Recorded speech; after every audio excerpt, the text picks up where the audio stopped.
Mga PDL sa BJMP District Jail sa Pagbilao, Quezon sumailalim sa HIV screening and testing. Samantala, DOH patuloy ang kampanya kontra TB at HIV. Narito ang report ni Paul Hernandez. Dumadaan muna sa lecture ang persons deprived of liberty o mga PDL ng BJMP Quezon District Jail sa Pagbilao para sa isasagawang HIV screening and testing. Mahalagang malaman daw ng mga PDL ang tungkol sa nakakahawang HIV. Ang Quezon Integrated Provincial Health Office ang nangangasiwa ng HIV prevention methods para sa testing and assessment. Naipamulat natin sa ating mga kliyente kung ano yung mga nakakahawang sakit na especially ay very prevalent sa mga institusyon gaya ng mga jail facility.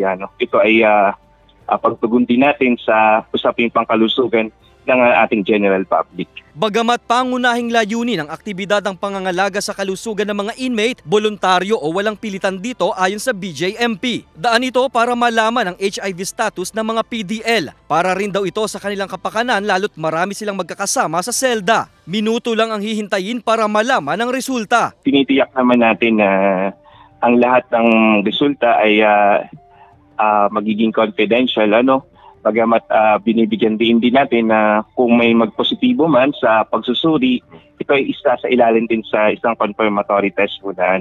At kung sakali magpositibo uli, ay dito na tayo gagawa ng mas malalim pa na hakbangin.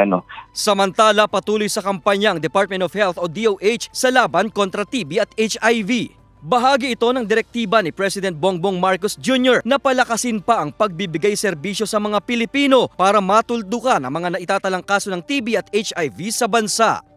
Paul Hernandez, Balitang Southern Tagalog.